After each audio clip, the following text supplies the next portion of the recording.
आप सभी को कॉन्सेप्चुअल थ्योरी में आपका स्वागत है। मैं आज आप लोगों को भारतीय संविधान के मौलिक अधिकार के बारे में बताने जा रहा हूँ। मौलिक अधिकार भाग 3 और अनुच्छेद 12 से 35 में उल्लेख किया गया है। 12 से 35 और भाग 3 में उल्लेख किया गया है। भाग 3 को भारत का मैग्ना कार्टा कहा जाता है। भाग 3 को ही भारत का मैग्ना कार्टा कहा गया है। यानी बहुत ही महत्वपूर्ण संविधान का यह एक अंग है भारतीय नागरिकों के लिए।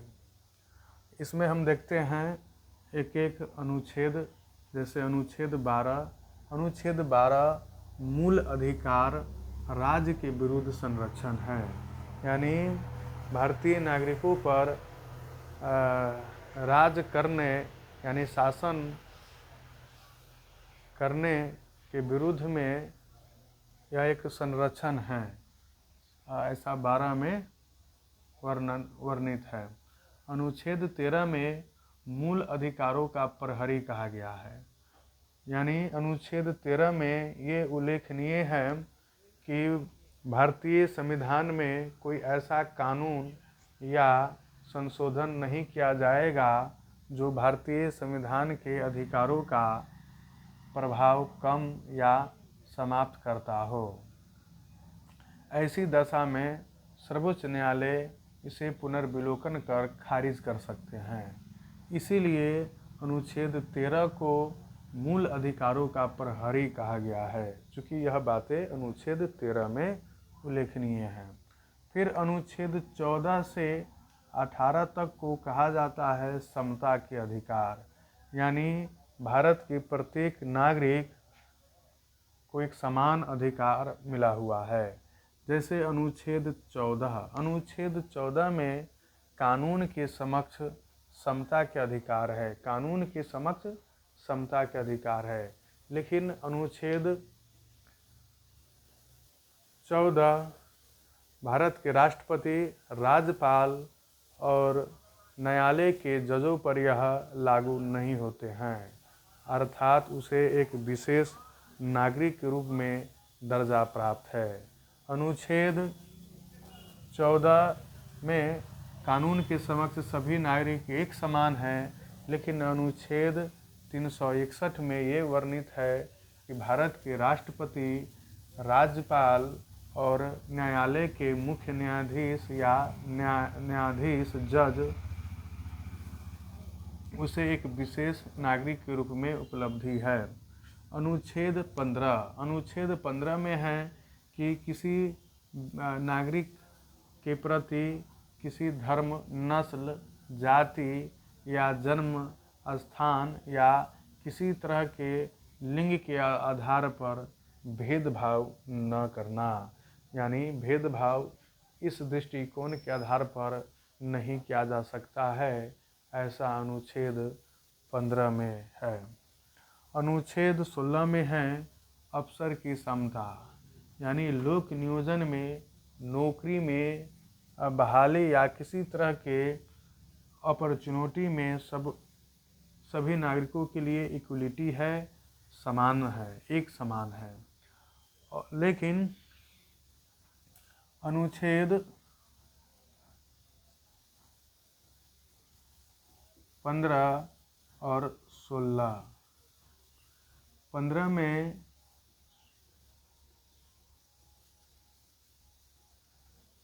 राजनीतिक रिजर्वेशन है, राजनीतिक आरक्षण। राजनीतिक आरक्षण 15 के 4, 15 के 5 और 15 के 6 ऐसा करके उल्लेखनीय है। 15 के 4 में पिछड़ा वर्गों को राजनीति में आरक्षण देने की बात कही गई है और 15 के 5 में महिलाओं को आरक्षण की बात कही गई है और 15 के 6 में EWS को आरक्षण देने की बात है। उसी तरह 16 के 4, 16 के 5 और 16 के 6, यह जो है शैक्षणिक अधिकारों से संबंधित है।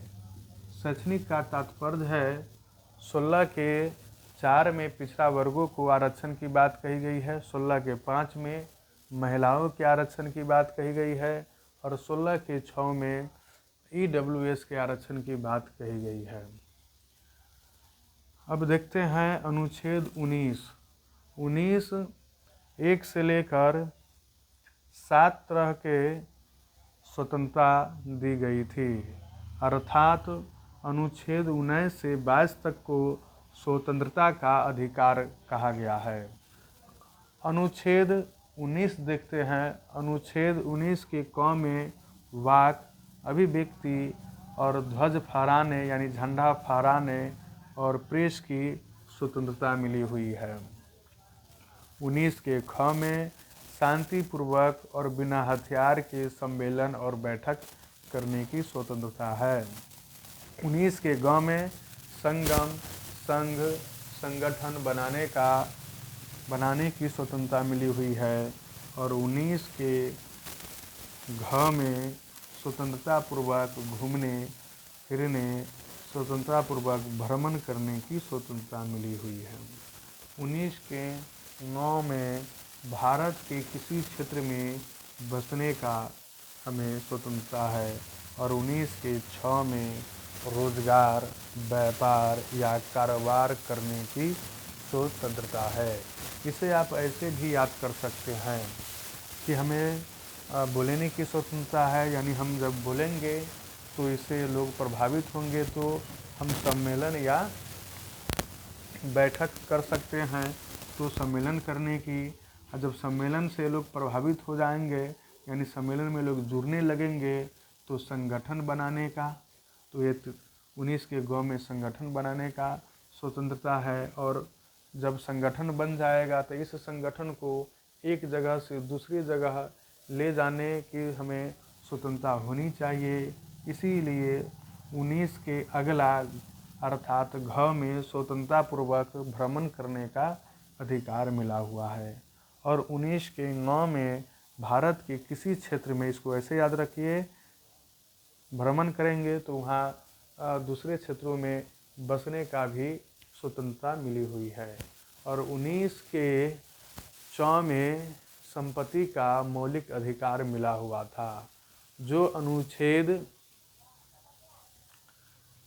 301 में इसे 44वां संविधान संशोधन 1978 ईस्वी में, इसे आप ऐसे याद कर सकते हैं। 44वां संविधान संशोधन द्वारा संपत्ति के अधिकार को कानूनन अधिकार बना दिया गया। इसे आप ऐसे भी याद कर सकते हैं कि संपत्ति कैसे बढ़ता है, दिन दूना रात चौगुना।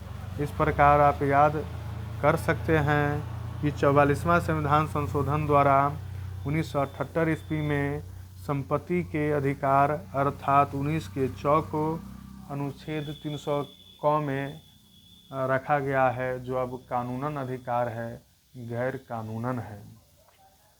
संपत्ति रखना अब गैर कानूनन है।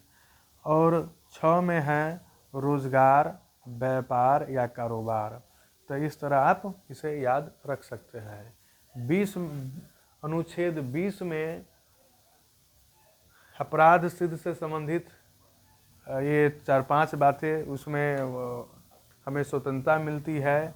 जैसे जब तक हम दोषी न ठहरा जाए, जब तक हम किसी विधि या कानून का उल्लंघन में नहीं पाए जाएंगे, तब तक हम दोषी सिद्ध नहीं हो सकते हैं, हम स्वतंत्र हैं। दूसरा है अपराधी के एक गुनाह के लिए एक सज़ा मिलेगी, अर्थात एक जुल्म के लिए एक सज़ा के प्रावधान है। तीसरा है जिस समय कोई व्यक्ति अपराध करता है उसी समय के बने हुए कानून से उसे सज़ा मिलेगी, न उसे नए बनने वाले कानून और न ही पूर्व के कानून से सज़ा मिलेगी। ऐसा 20 के 3 में यानी तीसरी बात ये उल्लेख है। और चौथा है अपनी विरुद्ध कोई साक्ष्य या गवाही नहीं दे सकते हैं। यानी हम इसके प्रति स्वतंत्र है, हमें कोई जबरन अपना विरुद्ध गवाह या साक्ष्य के लिए मजबूर नहीं कर सकते हैं। अगला है अनुच्छेद 21। 20 के बाद अनुच्छेद 21, इसे हम प्राण एवं दैहिक स्वतंत्रता के रूप में याद करते हैं। और अनुच्छेद 21 में ही विवाह करने का अधिकार है। और 86वां संविधान संशोधन 2002 को शिक्षा का मौलिक अधिकार 21 के क में संशोधन करके जोड़ा गया। और ये शिक्षा का अधिकार 6 से 14 वर्षों के बच्चों के लिए मुफ्त एवं निःशुल्क शिक्षा, यानी सरकार 6 से 14 वर्षों के बच्चा को मुफ्त शिक्षा देगा, निःशुल्क शिक्षा देगी, सारा व्यवस्था देगी। यह इस प्रकार शिक्षा का मौलिक अधिकार 21 के क में शामिल किया गया है। तो 21 के क में शिक्षा का मौलिक अधिकार है। अगला है अनुच्छेद 22। अनुच्छेद 22 में है, ये अपराध से संबंधित है कि कोई व्यक्ति यदि आपको गिरफ्तार करता है तो उसे कारण बताने और आपको पूछने की स्वतंत्रता है। अगला है, आप उसे 24 घंटा के अंदर में कोर्ट में पेश करने के लिए आप कह सकते हैं और उसे पुलिस प्रशासन 24 घंटा के अंदर में न्यायालय में पेश करने का स्वतंत्रता है। और 22 में ही तीसरा है, मनपसंद वकील से सलाह या मशवरा करने की स्वतंत्रता है। इस प्रकार आप याद कीजिए कि अनुच्छेद 22 में कोई आपको गिरफ्तार करता है तो उसके कारण पूछने और 24 घंटा के अंदर में कोर्ट में प्रस्तुत करने और अपने पसंद से अपने अनुकूल वकील को रखने और सलाह लेने की स्वतंत्रता मिली हुई है। अनुच्छेद 23। अनुच्छेद 23 को कहा जाता है मानव दुर्व्यवहार या बलात् श्रम, यानी किसी व्यक्ति से जबरन हम कोई काम नहीं करवा सकते हैं और किसी तरह के मानव के प्रति दुर्व्यवहार नहीं कर सकते हैं। सभी व्यक्ति अगर कोई ऐसा कर रहा है तो उसके प्रति हम इसे आवाज़ उठा सकते हैं, ऐसा अनुच्छेद 23 में वर्णित है। अनुच्छेद 24 में है बाल श्रम निरोध। बाल श्रम निरोध का अर्थ है कि किसी बच्चे को जो 14 वर्ष से कम है उसे हम कल कारखाना में काम नहीं करवा सकते हैं। ऐसे आप याद कर सकते हैं 24 या यहाँ है 14। 24 में क्या है, तो 14 वर्ष से कम आयु के बच्चों को हम किसी कल कारखाने या दुकान पर काम नहीं करवा सकते हैं और यह गैर कानूनी होगा ऐसा अगर हम कर रहे हैं। अनुच्छेद 25 में है, अनुच्छेद 25, 26, 27, 28, यह धार्मिक स्वतंत्रता का अधिकार है। 25, 26, 27 और 28। 25 में है कि हम किसी भी धर्म को अपना सकते हैं, आचरण में उतार सकते हैं और प्रचार प्रसार कर सकते हैं। अनुच्छेद 26 में है धार्मिक कार्यों के लिए हम प्रबंधन कर सकते हैं, हमें कोई रोक नहीं सकता है। कोई भी पूजा प्रतिष्ठान की जो व्यवस्था होती है, सामग्री होती है या कोई तरह के बात व्यवस्था करनी होती है उसे हमें करने की छूट मिला हुआ है। अनुच्छेद 27 में है कि धार्मिक कार्यों पर कोई टैक्स नहीं लिया जाएगा, यानी धर्म टैक्स फ्री होगा। अनुच्छेद 28 में है धार्मिक शिक्षा पर हम बल नहीं दे सकते हैं, यानी सरकारी खर्चों पर चलने वाले संस्थान या स्कूल कॉलेजों में हम धार्मिक शिक्षा नहीं दे सकते हैं। अगला है अनुच्छेद 20। अनुच्छेद 20 में ये तो हो गया है, अगला देखते हैं अनुच्छेद 29। अनुच्छेद 29 में अल्पसंख्यक वर्गों अल्पसंख्यक वर्गों का मतलब है कि भारत में ईसाई, मुस्लिम, सिख और इस तरह के अल्पसंख्यक लोगों की धर्म, भाषा या संस्कृति की रक्षा करने का पूर्ण अधिकार है। यह अनुच्छेद 29 में मिला हुआ है। और अनुच्छेद 30 में है कि अल्पसंख्यक अपने धर्म और भाषा पर आधारित शिक्षा संस्थान जैसे मुस्लिम लोग मदरसा खोल रखे हैं, यह अनुच्छेद 30 के तहत उसे मौलिक अधिकार है। और अनुच्छेद 30 में ही ये वर्णित है कि कोई अल्पसंख्यक संस्थान खोल रखा है तो सरकार उसे भत्ता या किसी तरह की सहयोग राशि देने से वंचित नहीं रहेंगे, उसे देंगे।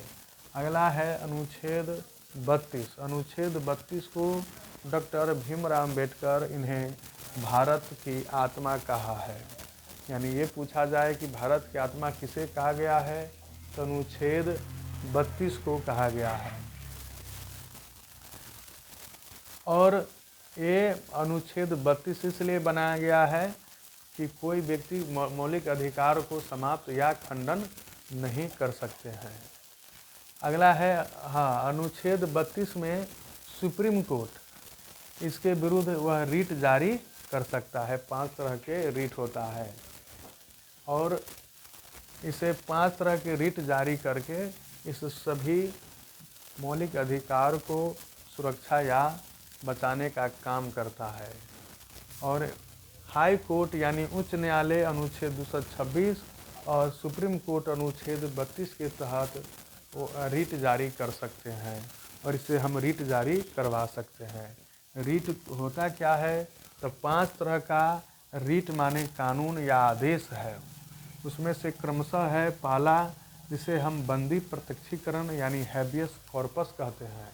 बंदी प्रत्यक्षीकरण का मतलब है कि किसी व्यक्ति को अपराध कर लिया जाता है तो उसे न्यायालय में 24 घंटा के अंदर में प्रत्यक्ष करना है, इसलिए इसका नाम है कि बंदी को प्रत्यक्षीकरण।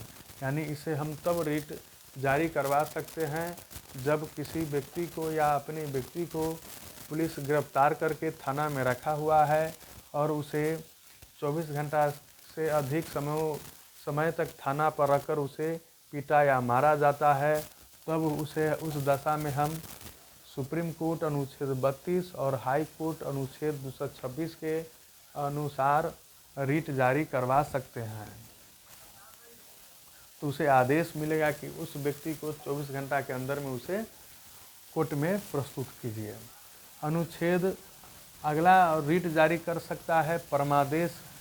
इसका अर्थ होता है हम आदेश देते हैं। यह तब जारी किया जाता है जब कोई लोक कर्मचारी या सरकारी कर्मचारी वह अपना कार्य ठीक ढंग से नहीं करते हैं या अपना काम वह नहीं करता है, तो उसे काम याद दिलाने के लिए आदेश जारी कर सकते हैं या हम लोग करवा सकते हैं। और तीसरा रीट है प्रतिषेध, जिसका इंग्लिश होता है प्रोहिबिशन। यह बड़ा कोर्ट छोटी कोर्ट को यानी उच्चतम न्यायालय अधीनस्थ न्यायालय को प्रतिषेध जारी करके किसी कानून को वह या उसके जो उचित कार्य नहीं होता है निचले अदालत के, उसे वह रोक सकता है। उसे ये जारी करके ये कह सकता है कि यह क्षेत्र आपके अधीन नहीं आता है, इस तरह के आप केस या मुकदमा को नहीं देखिए, यानी उसे रोक लगा दी जाती है। उसी का नाम है प्रतिषेध। और चौथा रीट है उत्प्रेषण। उत्प्रेषण का अर्थ है सर्टिओरिरी। सर्टिओरिरी का अर्थ है जिसे हम सर्जरी भी बोल सकते हैं। यह तब हम रीट जारी करवा सकते हैं जब कोई अधीनस्थ न्यायालय किसी अपराध को आदेश या कोई न्यायालय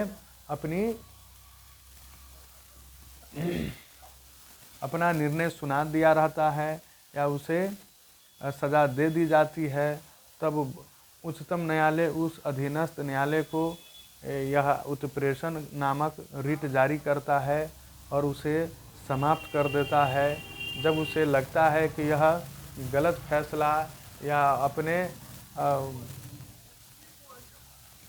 अनजाने में यह फैसला कर दिया है, तो उस केस में बड़ा कोर्ट छोटे कोर्ट को सर्जरी यानी उत्प्रेषण रिट जारी करता है। इसका अर्थ है कि और अधिक जानकारी यानी उसे अधिक जानकारी का अभाव होने के कारण छोटा कोर्ट जो फैसला सुनाता है उसे बड़ा कोर्ट उत्प्रेषण द्वारा समाप्त कर देता है। यही है उत्प्रेषण। अगला है अधिकार परीक्षा यानी को वारेंटो। अधिकार परीक्षा। अधिकार परीक्षा का अर्थ होता है, अंग्रेजी में को वारेंटो कहते हैं हम। यह तब जारी किया जाता है जब कोई व्यक्ति या कोई सरकारी कर्मचारी जब अपने अधिकार क्षेत्र से बाहर के कार्य को करते हैं तो उसे पूछा जाता है कि आप किस अधिकार पर वह कार्य कर रहे हैं। जैसे कोई पुलिस कांस्टेबल एसआई का काम कर रहा है तो उसे हम को वारंटो जारी करके उसे ये पूछा जाएगा कि आप किस आधार पर एसआई का काम कर रहे हैं।